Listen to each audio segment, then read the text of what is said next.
Assalamu alaikum everyone. My name is Umayman Naeem. I am from final year MBBS. So here I'm sharing my screen first. Okay. So today our topic is referencing and citation.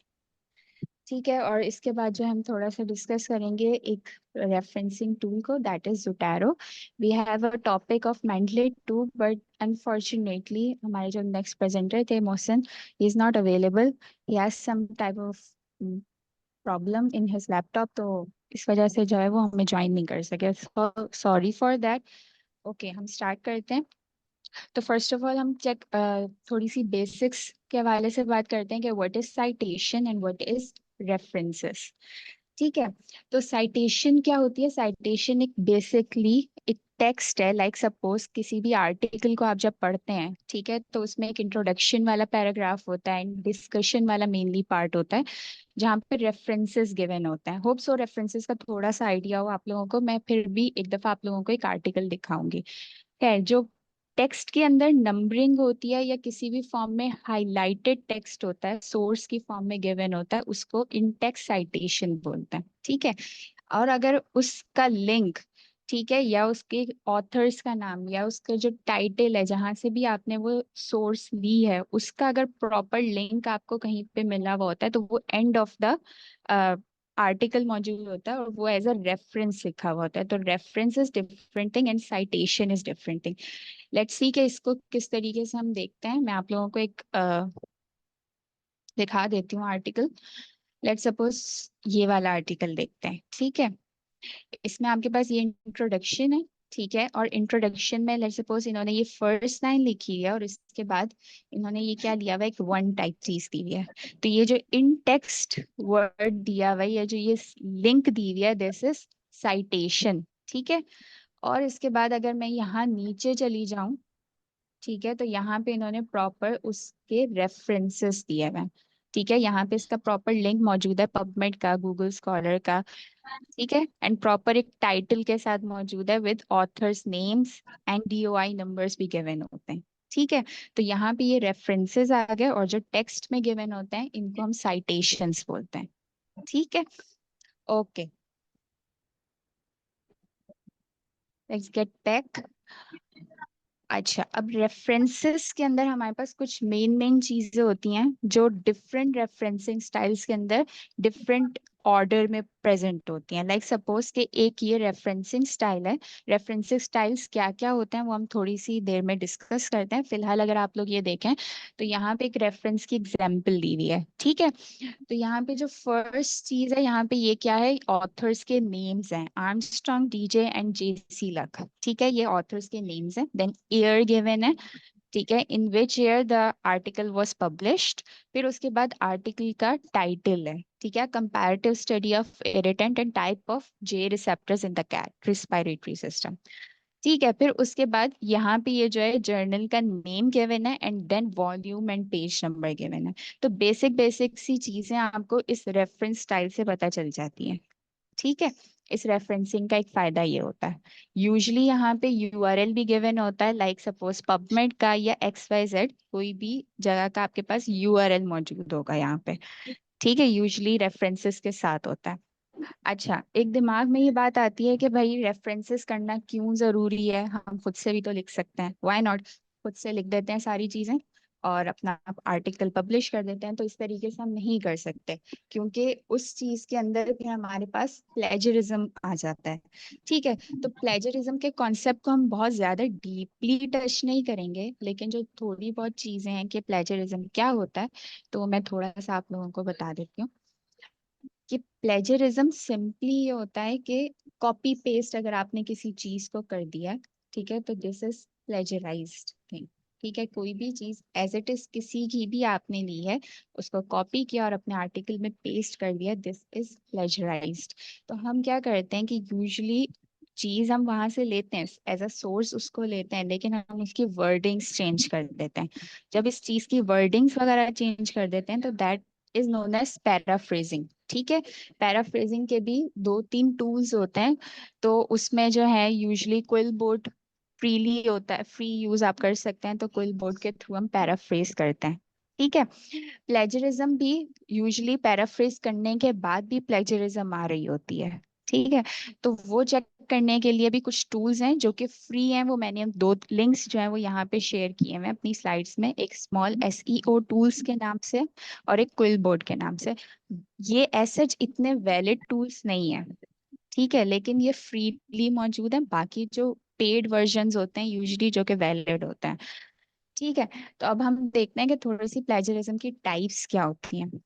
तो एक plagiarism की type है हमारे पास global और complete plagiarism. Global और complete plagiarism में ये होता है कि ग्लोबल का मतलब कंप्लीट या मुकम्मल। ठीक है, आप किसी भी आर्टिकल को as it is from top to toe, ठीक है, उसको कॉपी पेस्ट करके अपनी तरफ से अपने नाम के ऊपर अगर वो पब्लिश करें तो that is known as global या कंप्लीट प्लेजरिज्म। ठीक है। पार्शियल या वर्बैटम प्लेजरिज्म में क्या होता है कि आप कुछ कुछ पार्ट्स जो हैं हर आर्टिकल्स में से, एक आर्टिकल में से आपने उसका कोई वन पैराग्राफ ले लिया, टू ले लिया, और किसी और में से आपने दो तीन पैराग्राफ ले लिया और कंबाइन करके अपनी चीज लिख दी, तो दैट इज पार्शियल और वर्बैटम प्लेजरिज्म। ठीक है। The third thing is paraphrasing plagiarism. Paraphrasing plagiarism में क्या होता है कि आपने सोर्स ली है, पैराफ्रेज किया और उसको डाल दिया, तो ये भी एक प्लेजरिज्म ही है। तभी हम क्या करते हैं कि अगर कभी हमने कोई साइटेशन का कॉन्सेप्ट इस वाली चीज से आता है कि स्टिल हम पैराफ्रेज कर भी लेते हैं, तब भी हमारे पास ये एक टाइप ऑफ प्लेजरिज्म ही है। हमने कॉपी ही किया है किसी का काम, इधर हमने उसके वर्ड्स चेंज कर दिए लेकिन हमने उसका कॉन्सेप्ट चेंज नहीं किया जो ऑलरेडी किसी पब्लिश्ड आर्टिकल में मौजूद था। तो this is called a plagiarism. तो यहाँ पे फिर हम क्या करते हैं कि उस लाइन के आगे हमें लाजमी तौर पे उस सोर्स को लिंक करने की जरूरत है जहां से हमने वो लाइन या वो चीज यूज की है। ठीक है। तो यहाँ से रेफरेंसिंग का कॉन्सेप्ट इस चीज से समझ में आता है। Then the fourth one is self plagiarism. Self plagiarism में क्या होता है कि ऑलरेडी आपका ही एक आर्टिकल था जो आपने कभी पब्लिश किया था, और शायद वो किसी अच्छे जर्नल में पब्लिश ना हुआ वो, और आपने उस आर्टिकल को फिर से कहीं और पब्लिश कर दिया, ठीक है, किसी और जर्नल में। और वैसे ऐसा होता नहीं है क्योंकि जर्नल्स की पीर रिव्यूड प्रोसेस होता है, वो चेक कर लेते हैं ये सब चीजें। लेकिन इन केस अगर ऐसा हो जाता है तो वो सेल्फ प्लेजरिज्म में आती है। ठीक है। ओके। अच्छा, कौन कौन सी ऐसी चीजें हैं ये in respect to the cross sectional studies हैं यूजुअली। तो देखते हैं कि प्लेजरिज्म किस किस जगह पे जरूरी होता है कि आपने चेक करना है। ये टाइटल के अंदर, ठीक है, एब्स्ट्रैक्ट में, introduction, results and discussion part में, कंक्लूजन वाले पार्ट में, और टेबल्स वाले पार्ट में। ठीक है। कहाँ पे आपको प्लेजरिज्म चेक करने की जरूरत नहीं है, वो रेफरेंसेस हैं, कीवर्ड्स हैं और एब्रीविएशंस हैं। तो यूजली लोग पता है क्या करते हैं, पूरा आर्टिकल लिख लेते हैं या पूरा डॉक्यूमेंट लिख लेते हैं एट अ टाइम। ठीक है। और पूरे डॉक्यूमेंट को प्लेजरिज्म उसकी चेक करते हैं। तो उस वक्त फिर उनकी प्लेजरिज्म ज्यादा आ रही होती है क्योंकि रेफरेंसेस को तो हम पैराफ्रेज नहीं करके डालते ना। तो अगर आप रेफरेंसेस को हटा दो, कीवर्ड्स और एब्रीविएशंस को हटा के जो है बाकी चीजों की प्लेजरिज्म चेक करो तो दैट्स गुड। अच्छा, कभी कभी प्लेजरिज्म जो है वो एक्सेप्टेबल भी होती है। कोशिश करनी होती है कि वो 0% हो, लेकिन 18 to 25% भी एक्सेप्टेबल होती है। लेकिन ट्राई टू डू इट के 0% ही रहे आप लोगों की प्लेजरिज्म। ठीक है। ओके। अब चलते हैं रेफरेंसिंग स्टाइल्स कौन कौन से हैं हमारे पास। तो ये मेरे पास ना दो तीन मैंने आर्टिकल्स हैं उनके स्क्रीनशॉट डाले हुए हैं। तो एक पहला जो आर्टिकल है उसके स्क्रीनशॉट अगर आप देखो ये वाला है। ठीक है। और इसमें हमने क्या शो किया हुआ है कि ये एक लाइन है, उसके बाद उन्होंने एक ऑथर नेम प्लस एयर के साथ साइटेशन की हुई है। ठीक है, ये साइटेशन स्टाइल्स हैं। और अगर आप इस वाले आर्टिकल में देखें, what was self plagiarism, can you please repeat? Okay. Okay, self plagiarism अभी मैंने बताया वो ये था कि एक आर्टिकल है, ठीक है, आपने लेट सपोज मेरा एक आर्टिकल था जो कि इतना कोई वेल इम्पैक्ट जर्नल में पब्लिश नहीं हुआ था। लेट सपोज वो मैंने 2001 में पब्लिश किया था। ठीक है। अब मैं क्या करना चाह रही हूँ कि मैं मुझे लग रहा है कि अब उसका स्कोप है, उस आर्टिकल से रिलेटेड मैं काम कर सकती हूँ, फिर से मैं किसी और जर्नल में ट्राई करती हूँ उसको पब्लिश करने की। तो मैं क्या करती हूँ, अगर वही वाला आर्टिकल सेम टू सेम या मैं थोड़ी बहुत चेंजेस करके उसी आर्टिकल को किसी और जर्नल में पब्लिश करने की कोशिश करूँ इन 2024, कि अब कौन 2001 में जाके चेक करेगा, मैं पब्लिश कर देती हूँ। ठीक है, तो अगर मैं इस तरीके से इस चीज को पब्लिश करूंगी तो ये सेल्फ प्लेजरिज्म में आ जाएगी। मैंने अपना ही काम जो है वो कॉपी करके कहीं और फिर पब्लिश कर दिया, तो दैट इज सेल्फ प्लेजरिज्म। ठीक है, ओके। सो अच्छा, मैं यहाँ पे थी कि हम लोग साइटेशन स्टाइल्स की बात कर रहे थे। ठीक है, तो साइटेशन, अच्छा कोई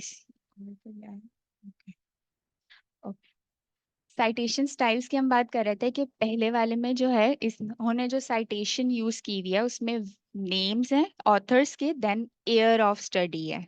ठीक है, इसी तरीके से यहाँ सेकेंड लाइन में भी इसी तरीके से है और थर्ड लाइन में भी।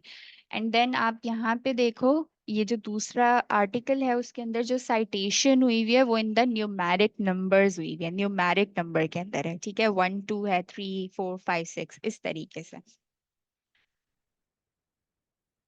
एक मिनट।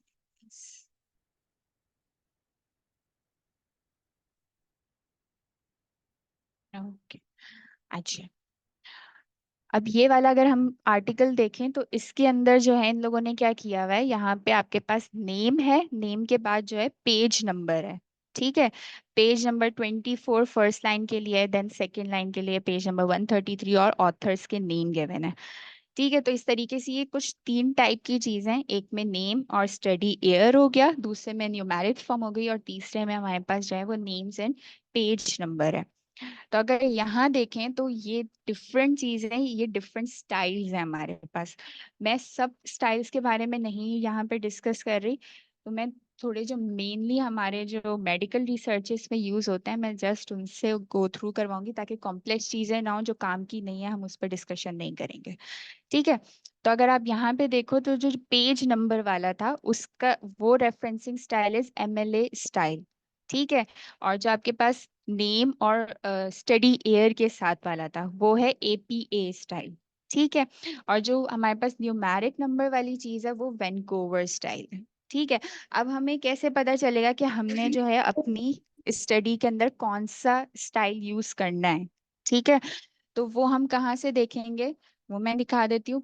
कोई भी जर्नल, सॉरी, कोई भी अगर आप काम करने लगे हो, मैन्युस्क्रिप्ट लिखने लगे हो, तो लिखने से पहले what I use to do is कि पहले मैं जर्नल सेलेक्ट कर लेती हूँ। ठीक है, उस जर्नल को सेलेक्ट करने का ये फायदा होता है कि आप अपनी मैन्युस्क्रिप्ट लिखते हुए उसके फॉर्मेटिंग स्टाइल्स पे फोकस कर सकते हो। लेट्स सपोज मैंने एक बीएमजे जर्नल की जो है गाइडलाइंस खोली हुई है, तो लेट सपोज कि मैंने अपनी एक मैन्युस्क्रिप्ट लिखनी थी और उसका टाइटल XYZ जो भी था। ठीक है, मैंने ये बीएमजे जर्नल सेलेक्ट किया है। ठीक है, तो सबसे पहले मैं उसकी गाइडलाइंस के अंदर जाऊंगी जो ऑथर्स के लिए गिवन होती है, हर जर्नल के अंदर गिवन होती है। ठीक है, शुरू से लेके आप देखो तो वहां पे जो है डिफरेंट चीजों के बारे में बताया हुआ होता है, हर आर्टिकल टाइप से रिलेटेड बताई हुई होती हैं चीजें, कि आपने किस चीज को किस तरीके से लिखना है, फॉर्मेटिंग क्या क्या हेडिंग्स होनी चाहिए। तो मेरे हिसाब से यह है कि बिफोर राइटिंग मैन्यूस्क्रिप्ट पहले आप जर्नल सेलेक्ट कर लो फिर उस हिसाब से लिखो। लेकिन लोग क्या करते हैं, मेनली दो तीन हेडिंग्स लाइक इंट्रोडक्शन वाली और डिस्कशन वाली, रिजल्ट्स वाली, वो लिख लेते हैं देन जर्नल सेलेक्ट करते हैं। दैट्स ओके, वो सबका अपना अपना है। लेकिन खैर मैं पहले जो है वो जर्नल सेलेक्ट करती हूँ। अच्छा, अब यहाँ पे देखते हैं, तो ये देखो यहाँ पे रेफरेंसेस के लिए उन्होंने क्या बात की हुई है कि must be in a Vancouver style and should be kept to a minimum ideally no more than 20। इन्होंने क्रॉस सेक्शनल से रिलेटेड बताया हुआ है। ठीक है, तो यहाँ से आपको पता चल जाता है कि आपने अपने मैन्यूस्क्रिप्ट के अंदर कौन सा जो है वो रेफरेंसिंग स्टाइल यूज करना है। अच्छा, कुछ चीजें जो होती है वो हम यूजली, जैसे प्रोटोकॉल लिखना होता है फॉर मेटा एनालिसिस और साइनॉप्सिस लिखना होता है फॉर क्रॉस सेक्शनल। ठीक है, तो उस टाइम पे क्योंकि हमें वो चीज पब्लिश नहीं करनी होती, ठीक है, तो उस वक्त आप कोई सा भी यूज कर सकते हैं जो आपको सुइटेबल लग रहा है। यूजली हम वैनकूवर ही यूज करते हैं। ठीक है, ओके। अच्छा, अब ये थोड़ी सी बेसिक सी बात है कि एपीए स्टाइल यूजली हम एजुकेशन से रिलेटेड या फिर साइकोलॉजी का कोई टॉपिक है उससे रिलेटेड या साइंस से रिलेटेड जो चीजें होती हैं उनमें हम जो भी आर्टिकल लिखेंगे अगर वो इन 3 कैटेगरीज से बिलोंग करती हैं तो यूजुअली उसमें एपीए स्टाइल यूज होता है।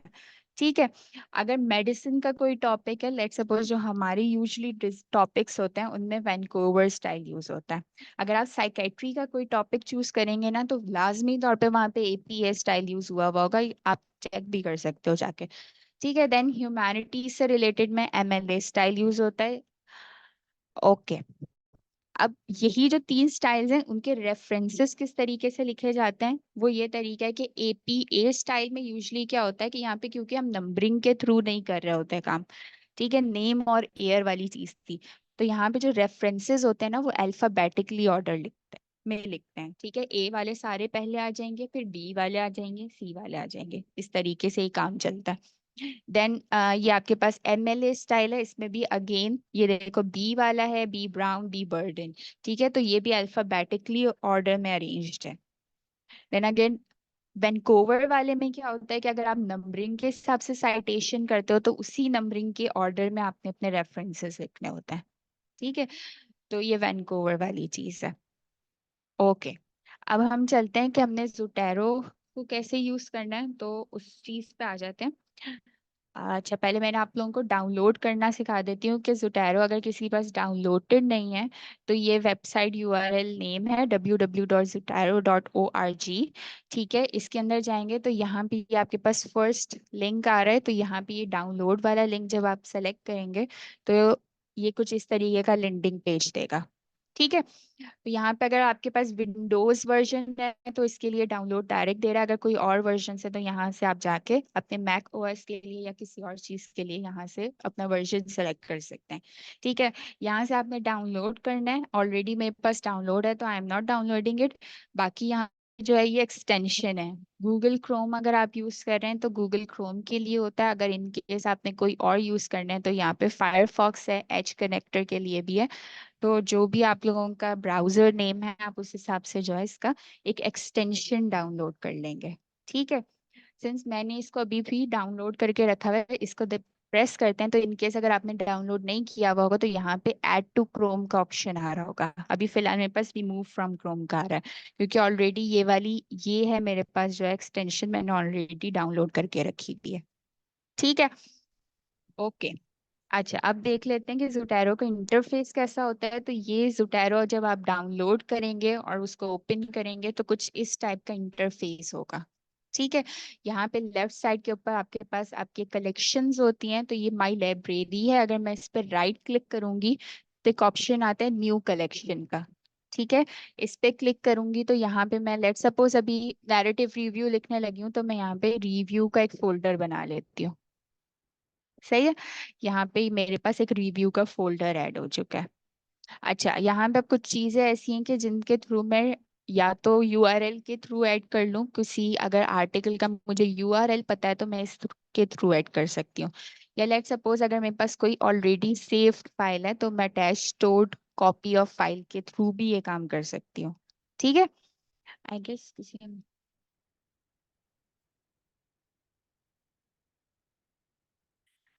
नहीं, अगर आप प्लेजरिज्म को पैराफ्रेज कर लेंगे तो फिर प्लेजरिज्म के अंदर नहीं आता, लेकिन वो स्टिल एक कॉन्सेप्ट ये है कि वो कॉपी पेस्ट वाली ही चीज है। प्लेजरिज्म के अंदर नहीं आएगी वो, क्योंकि आपने पैराफ्रेज कर दिया वो चीज। ठीक है। लेकिन फिर क्योंकि वो कॉपी पेस्ट ऑलरेडी है चीज तो आपने उसकी जस्ट साइटेशन करनी होती है, दैट्स इट।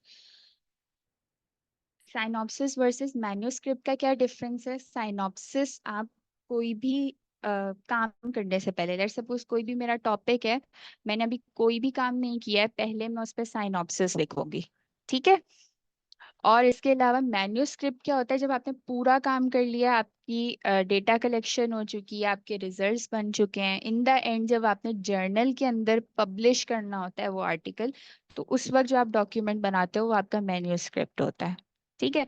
साइटेशन किस तरीके से करते हैं वो अब हम डिस्कस करेंगे ज़ोटैरो के थ्रू। यस, आई यूज ज़ोटैरो और ज़ोटैरो कनेक्टर। यूजली मैं मैनुअल तरीके से भी कर लेती हूँ क्योंकि वो थोड़ा सा हैंडी है और इससे जितना मसला नहीं होता। वो मैं आप लोगों को दोनों तरीकों से सिखाऊंगी कि क्या करना है। इट्स अप टू यू कि आप लोग क्या यूज कर सकते हो। एक और टूल है मेंडले जो मैंने अभी पहले बताया, क्योंकि अभी मोहसिन अवेलेबल नहीं है तो हम जो है उसको डिस्कस नहीं करेंगे। ठीक है, तो यहाँ पे हम, चलो देखो यहाँ पे हम डायरेक्टली इसमें ऐड करके देखते हैं चीजों को। लेट्स सपोज मैं एक पबमेड पे एक आर्टिकल है मेरे पास ये वाला, ठीक है, ये मैंने खोला हुआ है और मुझे इसकी आ, ये वाली लाइन अच्छी लग रही है, सही है, दिस लाइन। ओके, अब मैं चाहती हूँ कि भाई ये वाला जर्नल जो है, ये वाला आर्टिकल जो है, मैं फॉर द इसको सेव कर लूँ ताकि मैं इसकी जो ये वाली लाइन है इसको यूज कर सकूं। ठीक है, तो यहाँ पे ये जोटेरो एक्सटेंशन जब आपके पास आ रही होगी, आपने जस्ट ये आर्टिकल खुला हुआ है, कुछ भी करने की जरूरत नहीं है, जस्ट जाके इस एक्सटेंशन पे आप क्लिक करेंगे। ठीक है, तो खुद ब खुद ये चीज जो है जोटेरो पे सेव होना शुरू हो जाएगी। देखो, सेविंग टू, मेरे पास क्योंकि अभी फिलहाल एक ही फोल्डर था तो डायरेक्ट उसने रिव्यू का ऑप्शन दे दिया। इनकेस अगर ज्यादा होते तो वो शायद यहाँ पे मुझे और दे रहा होता। ठीक है, और यहाँ पे अगर ये देखें पबमेड सेंट्रल लिंक भी जा चुकी है और उसका फुल टेक्स्ट अवेलेबल था, तो ये फुल टेक्स्ट भी चला गया। ठीक है, अच्छा, अगर हम इसको जोटेरो पे जाकर देखें तो ये देखो जोटेरो पे ऑटोमेटिकली जो है ये आर्टिकल यहाँ पे विद पीडीएफ जो है वो आ चुका है। ठीक है, अब अगर हम एक और आर्टिकल देखें, लेट सपोज ये वाला आर्टिकल, अब क्या होता है कि कुछ कुछ आर्टिकल्स में मसला ये आता है कि ऑलरेडी उनकी पीडीएफ अवेलेबल नहीं होती। लाइक इस वाले आर्टिकल की पीडीएफ अवेलेबल नहीं है। ठीक है, तो इस आर्टिकल के लिए मैं क्या करूंगी, और मुझे इसकी लाइन अच्छी लग रही है कोई सी भी XYZ, तो मैं सिंपली क्या करूंगी, इसको भी ऐड कर लूंगी। ठीक है, लेकिन ये पीडीएफ के साथ ऐड नहीं होगा। अब इसका हल क्या है कि वो जाके हम देखते हैं। अच्छा देखो, पहले हम बात कर लेते हैं इस वाले की, ठीक है, जिसकी पीडीएफ हमें मिल गई। पीडीएफ हमें मिल गई थी, ठीक है, अब ये मैंने खोला और इसमें से ऑलरेडी काम करने से पहले मैं क्या करूं ताकि मैं भूल ना जाऊं, मैं ये हाइलाइटर यूज करके अपनी जो भी रेलेवेंट, जो मुझे अच्छी लग रही थी लाइन, वो मैं पहले से हाईलाइट करके रख लूंगी। क्योंकि एट द टाइम जब मैं लिखने लगूंगी तो बार बार मुझे पूरा पूरा आर्टिकल ना पढ़ना पड़े।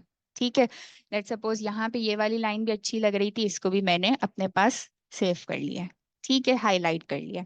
आप यहाँ पे नोट्स ऐड कर सकते हैं, कोई से भी आपने करना चाहो। ठीक है, डिफरेंट ऑप्शंस है यहाँ पे, आप लोग एक्सप्लोर कर सकते हो चीज़ों को। बहुत इजी टू यूज है, ये सारी चीज़ें आप लोगों को इजी समझ में आ जाएंगी।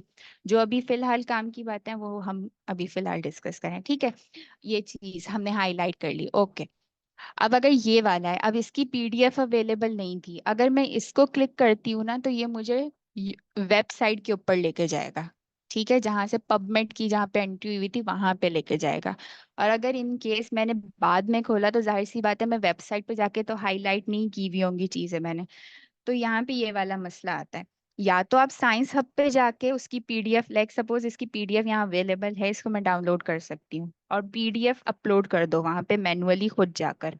ठीक है, या इन केस अगर पीडीएफ भी अवेलेबल नहीं है तो आपने क्या करना है, उसके लिए आसान हल ये होता है कि मुझे ये वाली इसकी लाइन अच्छी लगी थी, ठीक है, मैं इसको कर लेती हूँ कॉपी। यहाँ से जब मैंने इसको कॉपी कर लिया है तो यहाँ पे जब ये वाली जगह पे ये आ रहा है तो मैं इसकी राइट पे क्लिक करूंगी, राइट क्लिक करूंगी उसके ऊपर, तो यहाँ पे देखो ऐड नोट का ऑप्शन आ रहा है। ठीक है, ऐड नोट का ऑप्शन आ रहा है, यहाँ पे ये नोट खुल गया है, यहाँ पे सिंपली मैं इसको पेस्ट कर दूंगी।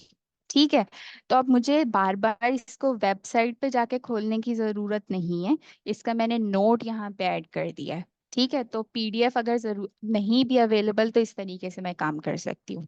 लेकिन इन केस अगर आप लोगों के पास पीडीएफ अवेलेबल है और इस तरीके से आप सेव अगर कोई चीज़ है, तो ये वाली जो attach stored copy of file है यहाँ से भी आप कर सकते हैं काम। ठीक है, ये तरीका होता है दो तीन चीज़ों से इस तरीके से जोटैरो को यूज़ करने का। अच्छा, एक्सटेंशन मैंने आपको बताया ना कि डाउनलोड किस तरीके से करनी है, वो यहाँ पे आप जब ये जाएंगे इस वाली लिंक को zotero.org को जब आप क्लिक करेंगे तो यहाँ डाउनलोड का ऑप्शन आएगा। डाउनलोड के ऑप्शन के बाद आप जब इस चीज़ पे डाउनलोड पे क्लिक करके आएंगे तो ये वाली दोनों आ गया। पहले आप इसको डाउनलोड कर लो, दो स्टेप्स हैं, सेटअप आएगा एक, वो फिनिश्ड होगा, उसके बाद आपके पास डाउनलोड हो जाएगी। सिंपल तरीका है बिल्कुल। और यहाँ पे जब आप इंस्टॉल क्रोम करेक्ट कनेक्टर पे आप करेंगे तो जब यहाँ पे जाके आप ऐड टू क्रोम करेंगे तो एज खुद ब खुद ऑटोमेटिकली यहाँ पे ये आपको ये एक्सटेंशन वाली चीज नजर आना शुरू हो जाएगी। ठीक है, इस तरीके से ये काम होता है। अच्छा, अब चलते हैं कि हमने अपने वर्ड डॉक्यूमेंट के अंदर आप किस तरीके से साइटेशन करनी है, ठीक है। अब मैंने क्या किया है, जोटेरो से मैंने पहली ये वाली लाइन थी, ये वाली लाइन कॉपी करके अब एट द एंड मैंने शुरू में क्या किया, सर्चिंग कर ली, लिटरेचर रिव्यू कर लिया है। लेट सपोज अभी मैंने सिर्फ 2 किए हैं, मेरे पास 100 और 10 आर्टिकल्स XYZ वो यहाँ पे मौजूद हैं।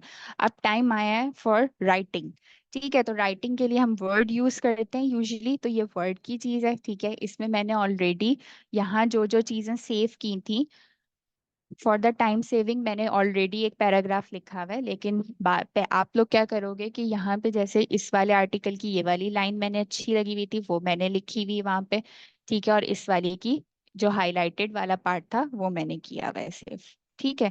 तो इस तरीके से लेट सपोज ये दोनों लाइंस जो है मैंने यहाँ पे लिखी हुई है, ठीक है। अब मुझे क्या करना है, इसकी साइटेशन करनी है। तो साइटेशन करने के लिए अब मैं क्या करूंगी कि जब आप वर्ड खोलते हैं और इनकेस आपका माइक्रोसॉफ्ट या लेटेस्ट वर्जन है वर्ड का, यूजली हर वर्जन में होता है लेकिन कोशिश करना है कि थोड़ा सा आप लोगों का लेटेस्ट वर्जन हो, तो उसमें ऑटोमेटिकली जब हम Zotero डाउनलोड करते हैं ना, तो कुछ भी करने की जरूरत नहीं है, एज इट इज आपके वर्ड के ऊपर ये Zotero की एक्सटेंशन आ जाती है, ठीक है। मैंने कुछ भी नहीं किया था, सिंपली डाउनलोड किया था, मेरे वर्ड के ऊपर Zotero आ रहा था, ठीक है। लेकिन इन केस कभी कभी नहीं भी आता, तो उसके लिए एक हल ये होता है कि ये Zotero का जो इंटरफेस है, यहाँ पे आप फाइल के साथ जो ये एडिट लिखा हुआ है इस पे क्लिक करेंगे, प्रीफरेंसेस के ऊपर जाएंगे, ठीक है। प्रीफरेंसेस के बाद ये वर्ड प्रोसेसर्स के ऊपर जाएंगे, ठीक है। वर्ड प्रोसेसर्स के ऊपर यहाँ पे ये लिखा हुआ है री इंस्टॉल माइक्रोसॉफ्ट वर्ड एड इन, इसको अगर आप क्लिक करोगे और फिर से इंस्टॉल हो जाएगा तो ऑटोमेटिकली वहां पे आपके पास आ सकता है, ठीक है। एक तरीका ये है। इन केस अगर तब भी नहीं आता तो फिर आपके माइक्रोसॉफ्ट वर्ड का मसला होगा, उसको फिर आप कोशिश करो या तो वो माइक्रोसॉफ्ट से पेड वर्जन आप ले लो, या फिर कोई लेटेस्ट वर्जन जो है वो यूज करो वर्ड का, ठीक है। अच्छा, अब ये वाली लाइन थी, अब मुझे इसकी साइटेशन करनी है इस वाले, लेट सपोज इस वाले के साथ, ठीक है। तो अब मैं करके दिखाती हूँ, कुछ नहीं करना, वर्ड को खोलो, ठीक है। यहाँ पे जहाँ पे मुझे साइटेशन करनी है, यूजली हम साइटेशन लाइन के फुल स्टॉप से पहले करते हैं, ठीक है। ये गलती होती है काफी सारे लोगों की, वो क्या करते हैं मैन्युस्क्रिप्ट में फुल स्टॉप के बाद साइटेशन की हुई होती है उन्होंने, फुल स्टॉप के बाद पहले करते हैं, ठीक है। यहाँ पे आपका कर्सर चला गया, आपने क्या करना है, Zotero पे क्लिक करना है, यहाँ से ऐड या एडिट साइटेशन पे क्लिक करेंगे, ठीक है। ऐड और एडिट साइटेशन के बाद अब मेरे पास जो है वो क्या आ रहा है कि रेफरेंसिंग स्टाइल चूज कर लो। तो जो हमने भी यूज मेन वाले पढ़े, ये अमेरिकन साइकोलॉजिक एसोसिएशन वाला भी आ रहा है, ठीक है। MLA वाला शिकागो वाले भी आ रहे हैं, ठीक है। और ये वैनकूवर वाला भी आ रहा है, तो फिलहाल हम वैनकूवर यूज करते हैं, ओके करते हैं इसको, ठीक है। और ये साइटेशन के थ्रू आ गया। अब यहाँ पे हमने जाके क्लासिक व्यू पे जाएंगे, ठीक है। और यहाँ से ये वाला था, ठीक है, इसकी मुझे साइटेशन करनी है, तो इस पे जब मैं क्लिक करूंगी और ओके करूंगी तो ये देखो ये 1 लिखा हुआ आ गया, ठीक है। अब सिंपली क्या करना है, एंड में हम रेफरेंसेस लिखते हैं, तो यहाँ पे रेफरेंसेस की हेडिंग साथ साथ आप लोगों ने यूज करनी है, ठीक है। यहाँ पे अगेन मैं Zotero पे जाऊंगी और यहाँ पे क्या कर दूंगी, ऐड बाइबिलियोग्राफी या references, bibliography is second name for references. तो यहाँ पे जब मैं इसको क्लिक करूंगी तो वो जो 1 की रेफरेंस था वो यहाँ पे इन वैनकूवर स्टाइल आ गया है, ठीक है। इस तरीके से काम होता है, एक और मैं करके दिखा देती हूँ, ओके। अच्छा, हमारे पास बस ये कंप्लीट होने वाला है, ठीक है ना।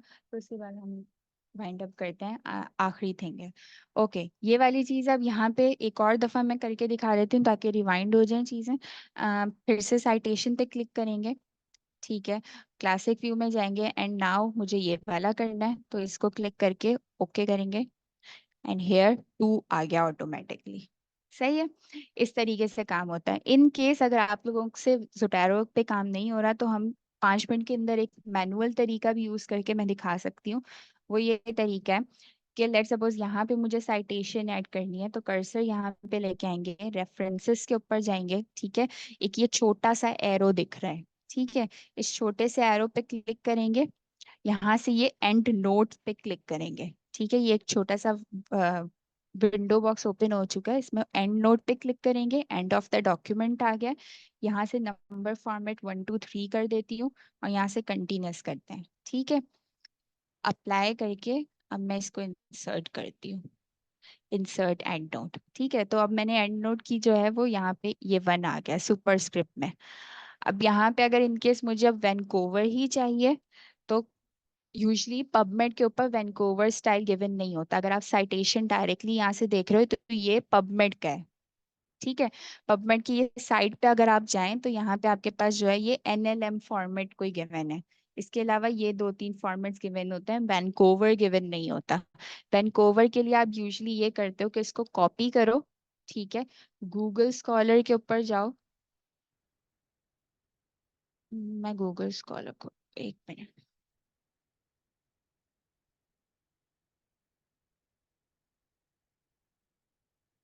ओके, ये गूगल स्कॉलर है, इस पे जाके आपने ये वही साइटेशन को जो है वो पेस्ट करना है। तो वो सेम आर्टिकल यहाँ गूगल स्कॉलर पे खुल जाता है। इसकी साइटेशन में जब आप जाएंगे तो ये वैनकूवर स्टाइल गिवन होता है, इसको कॉपी करो। ठीक है, और यहाँ पे जाके मैनुअली इसको ऐड कर सकते हैं। That's how you do a manual वाला तरीका इस तरीके से। ठीक है, और जुटैरो यूज करना है वो उस तरीके से आप कर सकते हैं। यूजली मैं ये करती हूँ कि अगर कोई छोटा काम होता है लाइक साइनॉप्सिस का इंट्रोडक्शन लिखना, उसमें ऐसे जितने ज्यादा नहीं होते तो मैं मैनुअल तरीका यूज कर लेती हूँ। लेकिन हाँ, इनकेस अगर आपने पूरी पूरी मैन्युस्क्रिप्ट लिखनी है और स्पेशली लिटरेचर रिव्यू या नैरेटिव रिव्यू करना है तो उसके लिए जुटैरो यूज करो, दैट्स मोर हैंडी। और उसमें चीजें जो है आगे पीछे नहीं होती। ठीक है, that's all from my side. Thank you guys. अगर किसी का कोई क्वेश्चन है तो प्लीज आप लोग पूछो, ना फिर हम वाइंड अप करते हैं।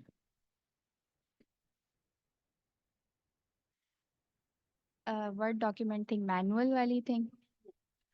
आईना, डू वी हैव टाइम, मैं रिपीट कर दूं?